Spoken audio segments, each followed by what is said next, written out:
আমাদের এই যে ব্যস্ত জীবন বা ব্যস্ত না, যাই হোক, যেভাবেই জীবন কাটাই না কেন আমরা যে যার মতো করে একঘেয়েমি ভাবটা কিন্তু থেকেই যায়, তাই না? সেই সকাল থেকে রাত পর্যন্ত একই কাজ করা। যারা সংসারী মানুষ, যাদের আলাদা একটা সংসার আছে, যারা হাউসওয়াইফ, তাদের লাইফটা একরকম, সকাল থেকে রাত পর্যন্ত সেই একই রুটিনে চলা। আবার যারা কর্মজীবী মানুষ, ওয়ার্কিং উইমেন আছেন, তাদের আবার একই রকম কিন্তু প্রায় প্রতিটা দিনই সেই কাজে যাওয়া, বসের কথা শোনা, বসের ঝাড়ি খাওয়া, কাজের ঝামেলা সামলানো, এইগুলাই একই রকম চলতে থাকে। এই কর্মব্যস্ত জীবন কিন্তু এক্সাইটমেন্ট আনতে বা জীবনের একঘেয়েমি ভাব কাটাতে আপনাকেই কিন্তু খুঁজে নিতে হয় কিভাবে কি করতে হবে। অফকোর্স সেটাই হওয়া উচিত, অন্য কেউ এসে আপনার এই বোরিং জীবনটাকে এক্সাইটিং বানিয়ে দেবে না। সামান্য হেল্প হয়তো অন্য মানুষরা করতে পারে, অন্য মানুষদের দরকার হয় বেঁচে থাকার জন্য, বাট প্রথম এবং সবচেয়ে ইম্পর্ট্যান্ট স্টেপটা কিন্তু আপনারই নিতে হয়। হ্যালো সবাইকে, আশা করি সবাই ভালো আছেন। আবার একটা নতুন ব্লগ নিয়ে আমি হাজির হয়ে গেলাম। সবাইকে ওয়েলকাম করছি আমার সেই ব্লগটাতে, টি উইথ মৃতে। সবাই কেমন আছেন জানাবেন কমেন্ট করে। আমি বেশ ভালোই আছি। গরমে অবস্থা একটু নাজেহাল, এটাই। আর গরমে 9 to 5 জব করাটা খুব টাফ হয়ে যাচ্ছে, বাট কি করার, কিছু করার নাই, এইটাই জীবন। তো আমি রেডি হয়ে নিচ্ছি। আর আজকের ব্লগটাতে আমি আমার রেডি হওয়ার প্রায় প্রতিটি স্টেপই দেখিয়েছি। আমি বেসিক্যালি খুব হালকা পাতলা সাজ দেই, এবং আমার কলিগরা সেটাও দেয় না, সেজন্য আমি আরও লাউড সাজ দিতে একটু আনইজি ফিল করি। বাট আমি প্রথম দিকে এতটুকু সাজও দিতাম না, আমি ফাউন্ডেশন ইউজ করতাম না কখনোই। কিন্তু ফাউন্ডেশন একটা তো সবার থাকে, এবং দেখা যায় যে ওইটা ডেট এক্সপায়ার হয়ে যায়, খামাখা টাকাটাই জলে যায়। তো তার থেকে বেটার আমি প্রতিদিন একটু ইউজ করি, আর এখন মোটামুটি রেগুলারই আমি ফাউন্ডেশন ইউজ করছি। লিপস্টিক হিসেবে আমি ম্যাক্সিমামই 2 শেড ইউজ করি, আমার সময় থাকলে তো 2 শেড ইউজ করি। আর গরমের দিনে ম্যাট লিপস্টিকই বেশি ইউজ করা হয়। যদিও আমি যে ধরনের লিপস্টিকই ইউজ করি না কেন, আমার সেটা আবার রিঅ্যাপ্লাই করতে হয় লাঞ্চের পরে। লাঞ্চ তো আমি আমার কাজের জায়গাতেই করি, সো লাঞ্চের পরে আবার রিসিভ করতে হয়, কি বলে, অ্যাপ্লাই করতে হয়। আর এই সব বকবক করতে করতে আমি অলরেডি রেডি হয়ে গেছি। আমি কিন্তু এখন আমার কাজের জায়গায় যাচ্ছি না, ঠিক উল্টো দিকে যাচ্ছি। আমি একটা বুথে যাচ্ছি, আমার কিছু টাকা তোলার দরকার আছে, অনলাইনে অর্ডার ছিল, সেটা রিসিভ করতে হবে। আর আমার পকেট কমপ্লিটলি খালি হয়ে গিয়েছিল। তো ওই দিনের ওয়েদারটা এমন ছিল, বেশ সুন্দর, মনে হচ্ছিল বিশাল ঝড় হবে, কিন্তু আদতে তেমন কিছুই হয়নি। ব্যাপারটা শুধুমাত্র ভয় দেখানোর মতোই ছিল আর কি।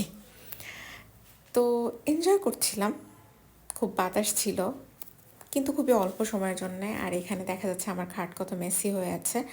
আমি প্রতিদিনই গুছিয়ে ফেলি প্রতিদিনেরটা, আমি আগের মতো ওরকম মেসি করে আর রাখি না। আমার ঘরটা মোটামুটি গোছানো থাকে, খুব সুন্দর না, কারণ খুব সুন্দর ঘর করতে গেলে তার আসবাবপত্র, পর্দা এবং ম্যাচিং, সেটার সাথে বেডশিট, অনেক কিছুই করা লাগে। এবং আমার ঘরের যেসব আসবাবপত্র সেগুলো অনেক পুরনো। ইভেন আমার ঘরে একটা কি বলে, আলমারি আছে। ইয়েস, আলমারি, তো যেটা হচ্ছে আমার নানু কিনেছিল, মেবি আমার নানুর প্রথম বেতনের টাকায় 80 টাকা হবে এরকম আলমারিটার দাম ছিল তখন। ওই আলমারিটা পড়েছিল, ওই সময়কার কাঠ এত ভালো ছিল, কাঠ নষ্ট হয়নি, বাট আলমারিটা অকেজয় ছিল। পরে যখন আমাদের ড্রয়িং রুমে দেয়াল আলমারি করা হলো কাচের, বই রাখার জন্য, তখন ওইটা সরিয়ে দেওয়ার কথা হচ্ছিল। তো আমি বললাম যে না, এটা আমি রেখে দেবো, যেহেতু নানুর হাতে স্মৃতি এবং একদমই ভালো আছে। তো ওইটা আমি রিসাইকেল, ঠিক না, মানে আমি রং করেছিলাম, ওইটার লুক পুরো চেঞ্জ করে দিয়েছিলাম। আমি ভিডিও করেছিলাম, ওই সময় আমার ফোনের খুবই দুরবস্থা ছিল, এই জন্য ভিডিওটা ঠিকঠাক মতো আসেনি। তারপরে ভিডিওগুলো আছে, আমি অনেক দিন, মানে বছর হয়ে গেছে, আমি ভাবি যে ভিডিওগুলো রিঅ্যারেঞ্জ করে, এডিট করে আমি দেব, শর্টস আকারেও দিতে পারি, যে কীভাবে আমি রং করেছিলাম আলমারির লুকটা। খুব ইন্টারেস্টিং হচ্ছে, যখন আমি রংটা করছিলাম প্রথমে সাদা রং অ্যাপ্লাই করি, আপনারা হয়তো দেখে থাকবেন আমার ড্রেসিং টেবিলের পাশেই আলমারিটা আছে। ওইটার কালার অ্যাকচুয়ালি যেরকম পুরোনো দিনের আলমারি যেমন হয় আর কি, খয়েরি কালারের। কাঠ খয়েরি মিক্সড একটা কালারের ওরকম ছিল। তো মজার ব্যাপার, যখন আমি প্রথম আলমারিটা রং করছিলাম, প্রথম কোটটা আমি সাদা রং দিয়ে দিয়েছিলাম। সবাই, বিশেষ করে আমার মা তো মানে এমন মানে এইটা তোর পছন্দ, এমন দেখতে হবে, এ তো দেখতে একদমই ভালো লাগছে না, এসব বলছিল। বাট পরে কিন্তু খুব সুন্দর একটা লুক এসেছে। আমার নিজেরই খুব পছন্দ হয়েছে। আর ওই টাইপের রং করা আমি আমার লাইফে ফার্স্ট করেছিলাম ওই আলমারিটা দিয়ে, নানুর হাতের আলমারি। আমার ওই আলমারিটা আসলে রুম থেকে সরানোর ইচ্ছা নাই। আমি ওইটা স্মৃতি হিসেবেই রেখে দিতে চাই।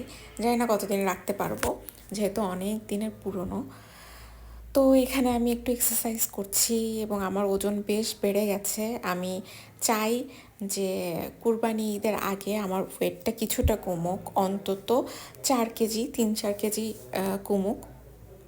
যদি রেগুলার এক্সারসাইজ করি সেটা আই থিঙ্ক সম্ভব। 3-4 কেজি কমানো, আপাতত কোরবানি ঈদ পর্যন্ত 3-4 কেজি কমাইতে পারলেই আমি খুশি। আমার খাওয়া দাওয়া ওরকম আমি যে খুব বেশি খাই তা না, আমি খুব অল্পই খাই। কিন্তু মানে মেবি আমার নড়াচড়া খুব কম হয়, আর যেহেতু জবের ক্ষেত্রে ম্যাক্সিমাম টাইম বসেই থাকতে হয়, তো সে কারণে হয়তো ওয়েটটা বাড়ছে। তাছাড়া বয়স বাড়ার সাথে সাথে অনেকটা ওয়েট বাড়ে, একটু কন্ট্রোলে রাখতে হয়। শুধুমাত্র লুকের জন্য না, যে দেখতে খারাপ লাগছে ওয়েট বাড়লে, সেটা তো না। অফকোর্স আমার হাইট অনুযায়ী আমার ওয়েট আরও কম হওয়া উচিত, বাট শুধু সেটার কারণে না, সুস্থ থাকার জন্য ওয়েটটা কমানো দরকার। আর আমি একটু দেখেছি, যখন একটু ওয়েট লুজ হয় না, হাঁটাচলা করতেও মনে হয় যে নিজেকে বেশ হালকা হালকা লাগে, স্বাভাবিক। সেটাই। আর এই যে যেটা আমি সাইক্লিং করছি, এটা বেশি দিন আগের কেনা না, রিসেন্টলি কেনা হয়েছে, যদিও সেকেন্ড হ্যান্ড কেনা হয়েছে। মেনলি মাই কিনতে চাচ্ছিল এটা দেখে। আমাদের সম্পর্কে রিলেটিভের কাছ থেকেই কেনা হয়েছে। যেহেতু মায়ের ডায়াবেটিস আছে, তো রেগুলার হাঁটাচলার দরকার হয়, এবং ডায়াবেটিসের ক্ষেত্রে কিন্তু শরীরের লোয়ার পোর্শনটা নড়াচড়াটা খুব বেশি ইম্পর্ট্যান্ট। তো মনে হলো যে, আমিও বললাম যে হ্যাঁ কিনে ফেলো। তো মা আর আমি মিলে এটা কিনে ফেলেছি। ভাইও বলল যে ভালোই হবে মনে হয়, আমার কাছে তো ভালোই মনে হচ্ছে। এবং একটানা 4-5 মিনিট করাটাও খুব টাফ হয়ে যায়, রেস্ট নিতে হয়। 3 মিনিট করার পরেই রেস্টের দরকার হয়, মানে খুব টাফ হয়ে যায়। ও, আর এখানে আমি কিন্তু টুকটাক রূপচর্চা সেরে ফেলেছি। আমি ওই দিন মসুরের ডাল ব্লেন্ডারে দিয়ে ব্লেন্ড করেছিলাম। একদম পাউডারের মতো ফিনিশিং কিন্তু আসে নাই, হালকা একটা মানে স্ক্রাবারে যেরকম থাকে সেরকম হয়েছে, বাট কাজ চলে যায় আর কি। তো আমি ওই দিন মসুরের ডাল আর সম্ভবত মধু দিয়েছিলাম, দিয়ে কাজ চালিয়ে নিয়েছিলাম। আর এখানে আমি আমার অ্যাজ ইউজুয়াল রুটিন ফলো করছি আর কি। আমি ডায়েরি মেনটেন করি, কিছুই না, সারাদিনের কথাবার্তা টুকটাক লিখে রাখি আর কি। আর ডায়েরি মেনটেন করার পাশাপাশি আমি কিন্তু ইদানিং ইউকেলেলেটা প্র্যাকটিস করছি। খুব বেশি না, 10 মিনিটও বসা হয় না বলা যায়, বাট প্রতিদিন টুকটাক প্র্যাকটিস করার চেষ্টা করি, সেটা 10 মিনিট হোক, 5 মিনিট হোক।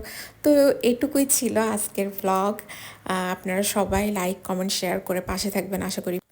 প্লিজ সাবস্ক্রাইব করতে ভুলবেন না। আজ এতটুকুই, টাটা।